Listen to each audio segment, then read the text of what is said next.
నమస్తే welcome to big story. మీకు తెలియకుండానే మీ గుట్టును లాగుతారు. మీ ప్రమేయం లేకుండానే మీ కంప్యూటర్ను లాక్ చేస్తారు. మీ స్మార్ట్ ఫోన్లోకి జొరబడి ముప్పు తిప్పలు పెడతారు. మీ ఫేస్బుక్ ఐడితో మీ ఫ్రెండ్స్ లిస్టులో ఉన్న వారందరికీ లింకులు పంపిస్తారు. ప్రపంచంలో ఏ మూలన ఉండి మీ సిస్టమ్ను కంట్రోల్లోకి తెచ్చుకుంటారు. అడిగినంత ఇవ్వకపోయినా, గడువులోగా చెల్లించకపోయినా సమాచారాన్ని డిలీట్ చేస్తామని మీ కంప్యూటర్ తెరపై వార్నింగ్లు ఇస్తారు. ఇప్పటికే మీకు అర్థమై ఉంటుంది ఆ కనిపించని ముష్కరులెవరు. అవును, హ్యాకర్స్. ఇప్పుడు ఇండియాతో పాటు ప్రపంచంలోని అగ్రదేశాల కంప్యూటర్లను గుప్పిట పట్టి ఒక ఆట ఆడిస్తున్నారు. డిజిటల్ ప్రపంచానికి సవాల్ విసురుతున్న సైబర్ చోర్లపై ఇవాల్టి బిగ్ స్టోరీ.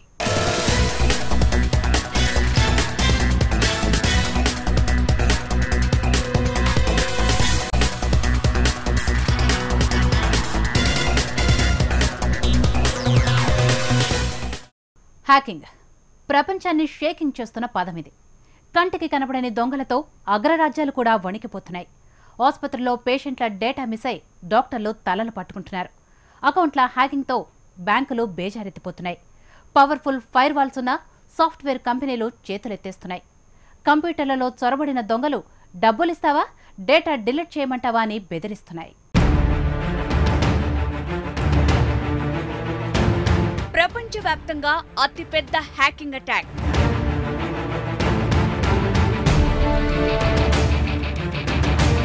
పది గంటల వ్యవధిలోనే 74 దేశాల్లో 45,000కు పైగా సైబర్ దాడులు.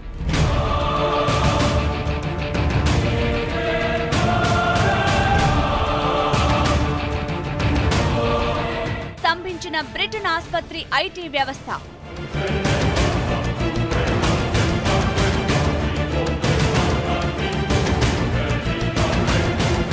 ఆంధ్రప్రదేశ్లోని పలు పోలీస్ స్టేషన్ల కంప్యూటర్లను గుప్పిట పట్టిన హ్యాకర్లు.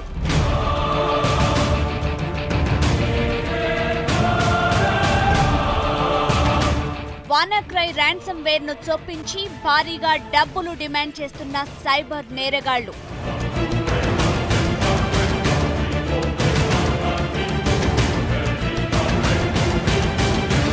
మరి మన పర్సనల్ కంప్యూటర్లు ఎంతవరకు సురక్షితం?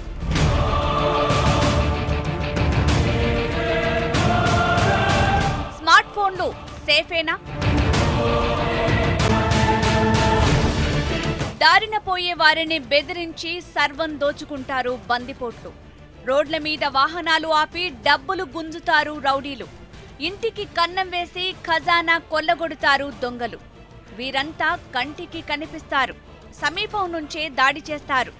కానీ కంటికి కనిపించని, అసలు ఎక్కడున్నారో తెలియని స్మార్ట్ దొంగలు హ్యాకర్లు ఇప్పుడు మరోసారి కంప్యూటర్లలోకి చొరబడి ప్రపంచాన్ని షేక్ చేస్తున్నారు.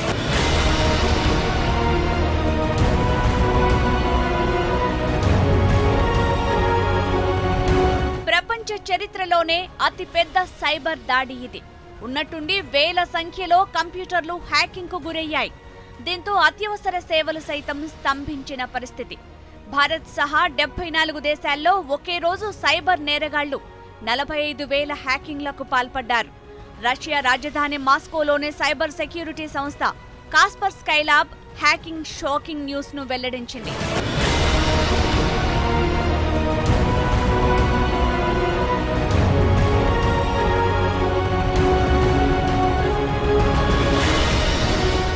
మైక్రోసాఫ్ట్ విండోస్ లో SMBV2 అనే రిమోట్ కోడ్ తో వానాక్రై అనే ర్యాన్సమ్ వేర్ తో హ్యాకర్లు దాడి చేసినట్లు నిపుణులు చెప్తున్నారు. మొదట బ్రిటన్లోని నేషనల్ హెల్త్ సర్వీస్ వ్యవస్థపై దాడి జరిగింది. చాలా ఆసుపత్రుల్లోని అత్యవసర సేవలు స్తంభించాయి.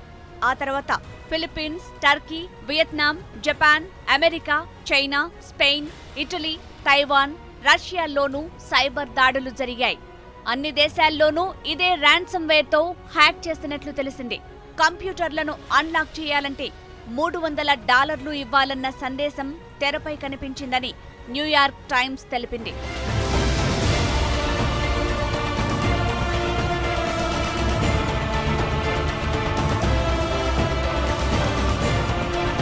మన దేశంలోనూ పలు వ్యవస్థలు హ్యాకింగ్ కు గురయ్యాయి. ముఖ్యంగా పోలీస్ స్టేషన్లలోని కంప్యూటర్లను సైబర్ నేరగాళ్లు తమ కంట్రోల్లోకి తెచ్చుకున్నారు. ఆంధ్రప్రదేశ్లోని చిత్తూరు, తిరుపతి, గుంటూరు, వైజాగ్లోని పలు స్టేషన్లలోని సిస్టమ్స్ స్తంభించిపోయాయి. సైబర్ క్రైమ్ వాళ్ళ తరగతి అసిస్టెన్స్ తీసుకుంటున్నాము. వాళ్ళు కూడా రిట్రైవ్ చేయడానికి ట్రై చేస్తూ ఉన్నారు. ఇంకా అది చేస్తూ ఉన్నాం. అది ఇంకా హ్యాకర్స్ ఎవరు చేశారు అని చెప్పేసి ఇంతవరకు ఇది పెద్దగా తెలియలేదు. పరిశోధన జరుగుతూ ఉన్నది. ఇది అయిన తర్వాత తెలియదు. Or a ransomware, the computer gets infected by this virus. Not only in Tirupati police, in certain other districts also, the computers were infected. I am told that even the hospital industries and also are affected by this particular malware throughout the world. As soon as we got to know that the computers were affected by the malware, what we have done is we have informed to the chief office, and they have given, the technical team has given us certain instructions, like how to prevent further attack or further infection of other computers. So that precautions we have taken. And since police department does work even paperwork also, so the effect or the impact on this malware attack is going to be very minimum, because almost all data is replicated at various level. Police station data is available at the circle office data is available at the DSP's office, and DSP's office data is available at the SP's office data is again available at the chief office. So we can retrieve the data whichever it is lost, and maximum it will take 1 week for us to update all lost data and upload the data and retrieve all the data. అయితే police స్టేషన్లలోని cyber వ్యవస్థ పూర్తిగా అదుపులోకి వచ్చిందని DGP Sambasivarao తెలిపారు. ముఖ్యంగా దీన్ని hacking అనే కన్నా అండి, ఇది బేసికలీ మాల్వేర్ అనమాట. అంటే బేసికలీ హ్యాక్ అంటే somebody intrudes into your system. మీ సిస్టంలోకి వచ్చి మీ సిస్టంలో ఏం జరుగుతుందో తెలుసుకుంటాడు, నాకు తెలిసిన పరిజ్ఞానం ప్రకారం. ఇది అలా కాదు, ఒక వైరస్ లాంటిది వచ్చి మీ కంప్యూటర్లో కూర్చొని ఆటోమేటిక్గా మీ దగ్గర ఉన్న ఫైల్స్ అన్నింటినీ ఏం చేస్తుందంటే ఎన్క్రిప్ట్ చేస్తుంది. అంటే మనకి ఇక్కడ కనిపిస్తుంది ఏదో సమ్ టెక్స్ట్ డేటా ఉంది, ఏదో తెలుగులో కానీ ఇంగ్లీష్లో కానీ కనిపిస్తుంది. రేపు పొద్దున ఇంగ్లీష్లో కనపడదు, అదేదో లాంగ్వేజ్లో కనిపిస్తుంటుంది, వియర్డ్ లాంగ్వేజ్లో. సో అప్పుడు దట్స్ కాల్డ్ ఎన్క్రిప్టెడ్. ఇటువంటి మాల్వేర్ వచ్చి కూర్చున్నప్పుడు ఏంటంటే బేసికలీ ఉన్నటువంటి డేటా అంతా కరప్ట్ అయిపోవడం, దాంతో మన దగ్గర ఉన్న డేటా మిస్ అవ్వడం. ఇప్పుడు బ్యాకప్ తీసుకున్నాం అనుకోండి, దాని బ్యాకప్ తీసుకుంటే ప్రాబ్లం లేదు. పెద్ద ఎత్తున మా దగ్గర ఉన్నటువంటి నెట్వర్క్ సిస్టమ్స్లో కూడా సఫిషియెంట్ సెక్యూరిటీ ఉంది కాబట్టి we don't have any problem. CCTNS data is working well, and then so many other things. Only thing is ఒక 18 కంప్యూటర్స్, స్టాండర్డ్ అలోన్ కంప్యూటర్స్ మా దగ్గర they have been affected because of the malware. అవి కూడా 18 కూడా Tirupati, urban, Chittoor and Vizag జిల్లాలో అయినాయన్నమాట. ఎందుకైనా మంచిదని అందరికి ఇన్స్ట్రక్షన్స్ ఇవ్వడం జరిగింది. దాదాపు 1000+ కంప్యూటర్స్ మాకు పోలీస్ స్టేషన్స్లో ఉన్నాయి. అన్ప్లగ్ చేయమని చెప్పి అన్ప్లగ్ చేసాము. Nothing, everything is found to be good in order. We also now allowed the system to start up and running. It's now doing good. WannaCry ప్రపంచవ్యాప్తంగా ఇప్పుడు హ్యాకర్లు ఇదే వైరస్తోనే అటాక్ చేశారు. కంప్యూటర్లలోకి చొచ్చుకుపోతున్న ఈ వైరస్ క్షణాల్లో కంప్యూటర్ వ్యవస్థను స్తంభింపజేస్తోంది. వైరస్ ఎంటర్ అయిన క్షణాల్లోనే డబ్బు చెల్లిస్తే గాని పని నడవదంటూ మెసేజ్ కనబడుతుంది. ఆ వెంటనే మొత్తం ఐటీ వ్యవస్థ సమస్తం మొరాయిస్తుంది.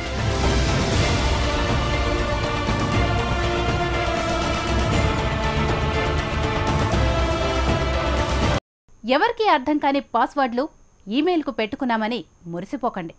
యాంటీవైరస్ మీ సాఫ్ట్వేర్కు కాపలా కాస్తుందన్న భ్రమల్లో విహరించకండి. ఐఫోన్ అయినా మరే ఇతర స్మార్ట్ ఫోన్ అయినా అమెరికాలోనో ఆస్ట్రేలియాలోనో ఉన్న హ్యాకర్ల చేతికి చిక్కదని భావించకండి. ఎందుకంటే మీ ఫోన్లోని యాప్లే వారికి ద్వారాలు, ఈమెయిల్స్, ఫేస్బుక్లే వారికి స్వాగత తోరణాలు. ఒక్క మాటలో చెప్పాలంటే ఇంటర్నెటే వారికి రాచమార్గం. సైబర్ ప్రపంచం హ్యాకర్ల ధాటికి వణికిపోతోంది. రాన్సమ్వేర్, బ్రౌజర్ లాక్ వైరస్ల బాధితులు పెరిగిపోతున్నారు. అసలు హ్యాకింగ్ అంటే ఏంటి? వైరస్లు ఎన్ని రకాలు?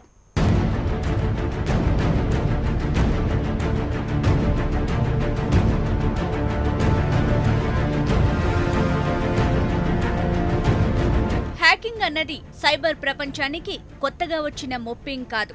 ఎన్నో ఏళ్ల నుంచి సైబర్ నేరగాళ్లు చెలరేగిపోతున్నారు.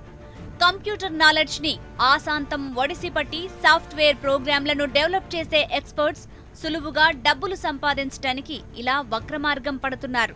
కంప్యూటర్లలోకి పలు వైరస్లు పంపి సైబర్ అటాక్ చేస్తున్నారు. కేవలం కంపెనీలకే కాదు, పర్సనల్ గా ఇంటర్నెట్ వాడుతున్న ప్రతి ఒక్కరూ హ్యాకర్ల వలకు చిక్కుతున్నారు. ఆకర్షణీయమైన ఆఫర్లంటూ ఇన్బాక్స్ లో వచ్చిపడే ఈమెయిల్స్ లింక్ పై క్లిక్ చేసి సమస్త సమాచారాన్ని వారి చేతికి అప్పగించేస్తున్నారు. నెట్ బ్యాంకింగ్ వివరాలన్నీ హ్యాకింగ్ దొంగలకు తెలిసిపోవడంతో క్షణాల్లోనే అకౌంట్లో డబ్బులు ఖాళీ అయి లబోదిబోమంటున్న కేసులకు లెక్కే లేదు. ఒకసారి మన కంప్యూటర్లోకి అది చొరబడిన తర్వాత ఎలా చొరబడుతుందంటే జనరల్గా మన మెయిల్స్కి వచ్చే చాలామంది మెయిల్ ఏదైనా వస్తే కనుక దాంట్లో అటాచ్మెంట్స్ని బ్లైండ్గా క్లిక్ చేస్తూ ఉంటారు. ఈ ర్యాన్సమ్వేర్ చూస్తే కనుక పీడిఎఫ్ డాక్యుమెంట్ లాగా మెయిల్ అటాచ్మెంట్ వస్తూ ఉంటుంది. ఈ ఏదో పీడిఎఫ్ డాక్యుమెంటే కదా అని చెప్పేసి చాలామంది బ్లైండ్గా క్లిక్ చేస్తాం. వన్స్ అది పీడిఎఫ్ ఓపెన్ చేసిన తర్వాత మనకు తెలియకుండానే బ్యాక్గ్రౌండ్లో ఒక పర్టికులర్ ఫైల్ ఆటోమేటిక్గా ఏదైతే ఎన్క్రిప్ట్ చేస్తుందో ఆ ఫైల్ విండోస్ సిస్టమ్ 32 ఫోల్డర్లోకి వెళ్ళేసి హైడ్ అయిపోతుంది. సో ఇక్కడ నుంచి మన కంప్యూటర్లో ఉండే డేటా మొత్తాన్ని లాక్ చేసేసి ఆ డేటా అన్లాక్ చేయాలంటే కనుక మీరు కొంత అమౌంట్ పే చేయాలని చెప్పేసి డిమాండ్ చేస్తూ ఉంటుంది. $300 నుంచి $500 అమౌంట్ పే చేయాలని డిమాండ్ చేస్తూ ఉంటుంది. సో ఇలాగా కంప్యూటర్స్లో ఉండే డేటాను లాక్ చేసేసి డీక్రిప్ట్ చేయడానికి అమౌంట్ అడిగే ఈ ర్యాన్సమ్వేర్ అటాక్లు గత 2 సంవత్సరాల నుంచి ఎక్కువగా జరుగుతూ ఉన్నా కానీ ఇంత భారీ స్థాయిలో జరగడం మాత్రం ఇది మొదటిసారి. అయితే ఈ మధ్య కొత్తగా వినిపిస్తున్న వైరస్ ర్యాన్సమ్వేర్. సైబర్ క్రైమ్లో ప్రస్తుతం పాపులర్ అయిన పేరిది. గతేడాది పాకిస్తాన్ హ్యాకర్లు హైదరాబాద్ ఐటీ కంపెనీలపై ఇదే వైరస్తో అటాక్ చేశారు. పాకిస్తాన్ హ్యాకర్లు cyber extortion, browser locker, ransomware వంటి వైరస్లతో ఐటీ కంపెనీల కంప్యూటర్లను హ్యాక్ చేశారని నిపుణులు చెప్పారు. సైబర్ నేరగాళ్లు టార్గెట్ చేసిన సంస్థల్లోని కంప్యూటర్లకు ఈమెయిల్స్, యాడ్స్ రూపంలో ఈ వైరస్లను పంపిస్తున్నారు. అయితే ర్యాన్సమ్వేర్ వైరస్ కాదు, ఎన్క్రిప్షన్ టెక్నిక్ అని నిపుణులు చెప్తున్నారు. అంటే మనం ఏదన్నా ఫర్ ఎగ్జాంపుల్ ఒక పేరుని పలికేటప్పుడు రామా అని ఒక పేరుని పలికేటప్పుడు RAMA అని ఇంగ్లీష్లో టైప్ చేస్తాను చూసారా, అది చదవడానికి కూడా RAMA అని కనపడుతుంది. అలా కాకుండా 1 2 3 4 అని మనం ఒక కోడ్ లాంగ్వేజ్ వాడామనుకోండి, ఆటోమేటిక్గా దాన్ని ఎన్క్రిప్షన్ అంటారు. సో దాన్ని డీక్రిప్ట్ చేసేటప్పుడు 1 2 3 4 కాస్త RAMA అని రామా అని చెప్పేసి వచ్చేసేస్తుంది. అంటే ఒక డేటాని అది ఫోటోలు కావచ్చు, వీడియోలు కావచ్చు, లేకపోతే ఒక MS Word డాక్యుమెంట్లు కావచ్చు, అన్నిటినీ ఒక ప్లెయిన్గా అందరికీ అర్థమయ్యే భాషలో ఉన్న వాటిని ఎవరికి అర్థం కాని భాషలోకి మార్చేయడాన్ని ఎన్క్రిప్షన్ అంటారు. సో మళ్ళీ దాన్ని వెనక్కి తీసుకురావడాన్ని డీక్రిప్షన్ అని చెప్పేసి అంటూ ఉంటారు. ఈక్వెడార్ బ్యాంక్, బంగ్లాదేశ్ బ్యాంక్, ఇలా ఎన్నో బ్యాంకుల అకౌంట్లను హ్యాక్ చేసి సైబర్ దొంగలు కోట్లు తమ అకౌంట్లకు మళ్లించుకున్న ఘటనలున్నాయి. గతేడాది వైట్ హౌస్లోని చాలా శాఖల ఫైళ్లను రష్యా హ్యాక్ చేసిందని అమెరికా ఆరోపించింది. ఫ్రాన్స్ నుంచి మన రక్షణ శాఖ దిగుమతి చేసుకున్న స్కార్పియన్ సబ్మెరైన్లకు సంబంధించిన రహస్య సమాచారం లీకేజీ వెనుక హ్యాకర్ల హస్తముందని ప్రభుత్వం అనుమానించింది. రక్షణ పరిశోధనలకు సంబంధించిన విలువైన రహస్య సమాచారాన్ని హ్యాకర్లు కొల్లగొడుతున్నారు. ఇటీవల విశాఖలోని పలు ఐటీ కంపెనీలపై హ్యాకర్లు అటాక్ చేసి డబ్బులు డిమాండ్ చేశారు. గత 10 ఏళ్లలో భారతదేశంలో 2400 రెట్లు సైబర్ నేరాలు పెరిగాయి. అయితే తాజాగా దాదాపు 100 దేశాలపై జరిగిన సైబర్ దాడి అత్యంత పెద్దదని నిపుణులు చెప్తున్నారు. ఈ తాజా ర్యాన్సమ్వేర్ అటాక్ ద్వారా వచ్చేటప్పటికే కొన్ని బ్యాంకింగ్ సర్వర్స్ హ్యాక్ అయినట్లు కనపడుతుంది. అలాగే ఏపీకి సంబంధించేసి చిత్తూరు డిస్ట్రిక్ట్లో కొన్ని పోలీస్ సిస్టమ్స్ అనేది హ్యాక్ అయినట్లు కనపడుతుంది. కొన్ని సంస్థలో కొన్ని ISPలు ఆల్రెడీ హ్యాక్ అయినట్లు తెలిసింది, కానీ అవి బయటికి పేర్లు వ్యక్తపరచట్లేదు. సో వాళ్ళు కూడా బయటికి ఇలా హ్యాక్ అయిన విషయాన్ని బయటికి చెప్పట్లేదు. సో భారీ స్థాయిలోనే హ్యాకింగ్ జరిగిందని చెప్పేసి అన్నది మనకు అర్థమవుతూ ఉంది.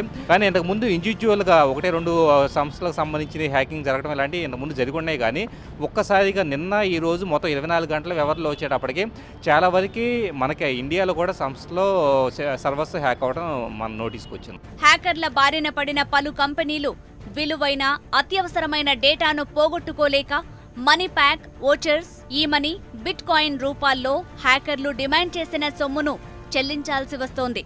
హ్యాకర్లు సొమ్ము అందాక వైరస్ ప్రోగ్రాం ద్వారానే అన్లాక్ కీ పంపుతున్నారు. దాన్ని వినియోగిస్తే కంప్యూటర్ యథాప్రకారం పనిచేసి అందులోని డేటా భద్రంగా అందుబాటులోకి వస్తుంది. మాల్వేర్ అని చెప్పేసి దానికన్నా కానీ ర్యాన్సమ్వేర్ అనేది పూర్తిగా భిన్నమైనది. అంటే మాల్వేర్ ఏం చేస్తుందంటే పర్టికులర్గా మన కంప్యూటర్ను స్లో డౌన్ చేయటమో, లేకపోతే కనుక మన కంప్యూటర్లో ఉండే ఫైల్స్ని డిలీట్ చేయటమో ఇలాగ చేస్తుంది. కానీ ఇది వచ్చేటప్పటికే మన ఫైల్స్ మొత్తాన్ని లాక్ చేస్తుంది. లాక్ చేసేసి డబ్బులు డిమాండ్ చేస్తుంది. సో డబ్బుల కోసం ఒక తప్పుడు ఉద్దేశంతో జరగబడేది కాబట్టి మన డేటా ఎక్కడికి పోదు, కానీ డబ్బులు పే చేస్తే వెనక్కి వస్తుంది. సో ఖచ్చితంగా ముందు క్రిమినల్స్ వచ్చేటప్పటికి ఇలాగా డబ్బులు ఈజీ మనీ సంపాదించడం కోసం అని చెప్పి ఇలాంటి వాడుతూ ఉన్నారు. సో ఇక్కడ యాక్చువల్గా ర్యాన్సమ్వేర్ అనేది మీరు నేను కూడా తయారు చేసి వాడగలిగే విధంగా రెడీమేడ్ టూల్స్ కూడా ఆన్లైన్లో అవైలబుల్ అవుతూ ఉన్నాయి. అంటే ఎలాంటి నాలెడ్జ్ లేని వాళ్ళైనా కానీ సింపుల్గా ఒక టూల్ని డౌన్లోడ్ చేసేసుకొని ఎవరైతే టార్గెట్ ఉంటారో వాళ్ళ కంప్యూటర్లోకి పంపించేసేసి వాళ్ళని బ్లాక్మెయిల్ చేసే విధంగా కూడా టూల్స్ దొరుకుతూ ఉన్నాయి. సో ముందుకు మాత్రం మనం చాలా సేఫ్గా జాగ్రత్తగా ఉండాల్సిన అవసరం ఉంది. కేవలం కంప్యూటర్లతోనే కాదు, స్మార్ట్ ఫోన్స్ యాప్స్ ద్వారా కూడా ట్రాప్ చేస్తున్నారు సైబర్ చోరులు. ఇదిగో కాలిఫోర్నియాకు చెందిన ఈమె పేరు సుసానే. డెబిట్ కార్డు ఉపయోగించి గూగుల్ ప్లే స్టోర్ నుంచి ఓ గేమ్ డౌన్లోడ్ చేసుకుందట. ఆ గేమ్ డౌన్లోడ్ చేసుకుని కాసేపు ఆడుకుంది సుసానే. కానీ కొన్ని రోజుల తర్వాత చూసుకుంటే తన డెబిట్ కార్డుతో కొన్ని వందల కొనుగోళ్లు జరిగాయట. $5,000 విలువైన ట్రాన్సాక్షన్స్ జరిగాయట. బిల్లు చూసుకుని గొల్లుమంది Sussanne. It was something that you purchased once for like $15. My heart sank. I sat there looking at it and rolling through, and I was sick because I didn't know what they were. ప్రపంచవ్యాప్తంగా సుసానే లాంటి smart phone బాధితులు లక్షల్లో ఉన్నారు. అసలు వారి ఫోన్లో హ్యాకర్ల virus ఉందన్న విషయమే వారికి తెలియదు. ఫేస్బుక్, ట్విట్టర్ల అకౌంట్లను హ్యాక్ చేసి వారికి తెలియకుండా వారి ఫ్రెండ్ లిస్ట్లో ఉన్నవారికి ఆఫర్ల పేరుతో కొన్ని లింకులు వెళ్తున్నాయి. వాటిని క్లిక్ చేస్తే ఫ్రెండ్ ఫోన్లో ఆ వైరస్ ఎంటర్ అవుతుంది. అలా ఒకరి నుంచి ఒకరికి వైరస్ సోకుతూనే ఉంటుంది. దీంతో యాప్ల ద్వారా చేసే బ్యాంక్ లావాదేవీలు, ఆన్లైన్ కొనుగోళ్లతో పాస్వర్డ్లను ఈజీగా తెలుసుకుంటున్నారు హ్యాకర్లు. అంటే అటు కంప్యూటర్లు, ఇటు స్మార్ట్ ఫోన్లు కాదేది చోరీకి అనర్హమన్నట్టు హ్యాకర్లు చెలరేగిపోతున్నారు. మరి కంప్యూటర్లు, స్మార్ట్ ఫోన్లను వీరి నుంచి రక్షించుకోలేమా?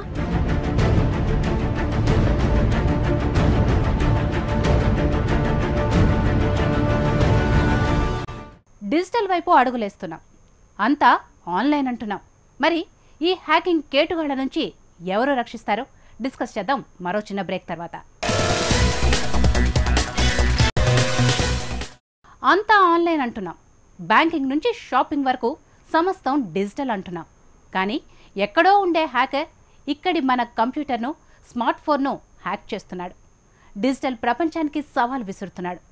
వైట్ హౌస్ నుంచి ప్రధాని ఆఫీస్ వరకు హై సెక్యూరిటీ సైబర్ నెట్ను ఛేదించి కంప్యూటర్లను కంట్రోల్ చేస్తున్నాడు. మరి ఈ సాఫ్ట్వేర్ దొంగల నుంచి మన సిస్టమ్స్ను, స్మార్ట్ ఫోన్లను రక్షించుకునే మార్గాలేంటి?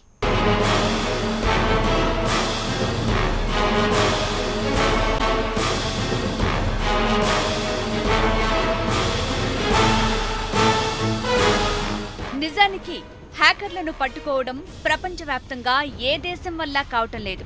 ఇన్ఫర్మేషన్ టెక్నాలజీలో తలపండిన నేరగాళ్లు పోలీసులకు చిక్కటం లేదు. హ్యాకింగ్ను కట్టడి చేస్తాయనుకున్న బలమైన యాంటీవైరస్లు కూడా వారిని ఆపలేకపోతున్నాయి. కఠినమైన సైబర్ చట్టాలు, శిక్షలు ఉన్నా ఇవేవి కంట్రోల్ చేయలేకపోతున్నాయి. ఒక దేశం నుంచి హ్యాక్ చేస్తున్నా మరో దేశం నుంచి హ్యాక్ చేస్తున్నట్టుగా దృష్టి మళ్లించగలరు హ్యాకర్లు. ఈ హ్యాకర్లు బోగస్ సర్వర్లు, ఐపీ అడ్రస్లను వినియోగిస్తున్నారు. అందువల్ల పట్టుకోవటం కష్టసాధ్యం.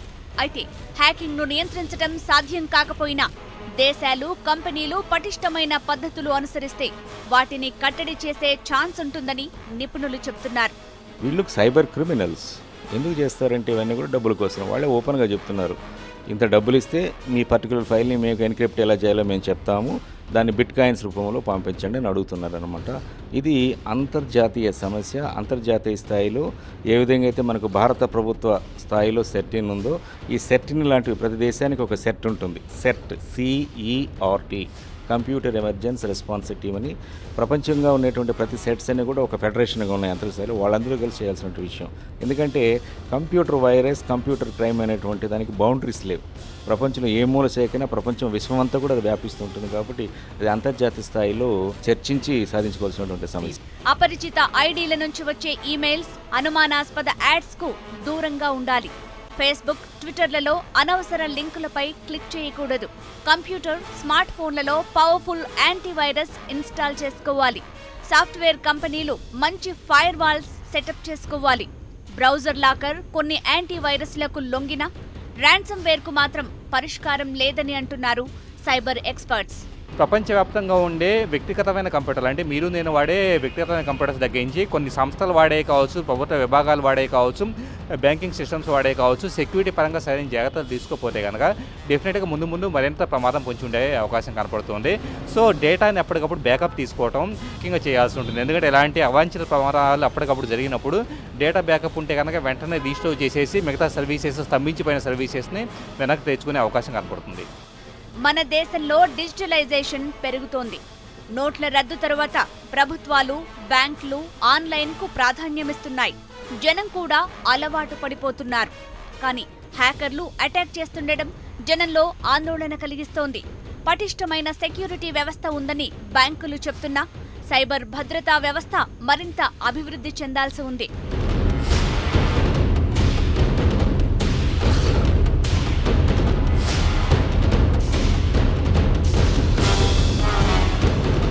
అయితే ప్రపంచం మొత్తాన్ని గడగడ వణికిస్తున్న ర్యాన్సమ్వేర్ వాన్నాక్రైకి సొల్యూషన్ దొరికిందని హాంకాంగ్కు చెందిన ఓ సైబర్ నిపుణుడు చెప్తున్నాడు. ఇతను అనుకోకుండా ఒక కిల్లర్ స్విచ్ను కనుక్కున్నాడట. దాన్ని ఉపయోగిస్తే ఈ వైరస్ మన కంప్యూటర్ని ఏమీ చేయలేదట. ప్రస్తుతానికి వాన్నాక్రైని ఆపగలిగే ఏకైక మందు ఇదొక్కటేనట. @మాల్వేర్ టెక్ బ్లాగ్ అనే ట్విట్టర్ హ్యాండిల్తో ఈ సైబర్ నిపుణుడు ట్వీట్ చేస్తున్నాడు.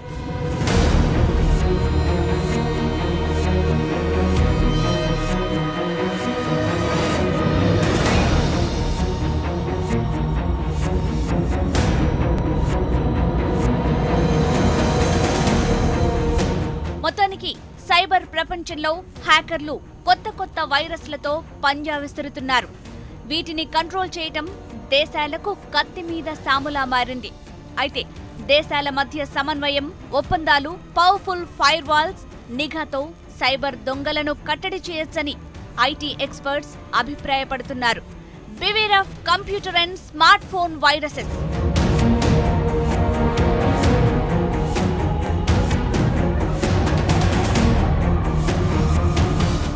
ఇంట్లో దూరి డైరెక్ట్గా దోచుకునే దొంగలు ఒకవైపు, ఇలా కంప్యూటర్లు, స్మార్ట్ ఫోన్లలో జొరబడి దోపిడీ చేసే హ్యాకర్లు మరోవైపు. ఇంట్లో అయినా సిస్టంలోనైనా జాగ్రత్తగా తాళాలు, పవర్ఫుల్ యాంటీవైరస్లు వేసుకుంటేనే కొద్దో గొప్ప రక్షణ. భవిష్యత్తులో ఈ హ్యాకర్ల బారి నుంచి తప్పించే సాఫ్ట్వేర్ ప్రోగ్రాంలు వస్తాయని ఆశిద్దాం. ఇది ఇవాల్టి బిగ్ స్టోరీ. నమస్తే.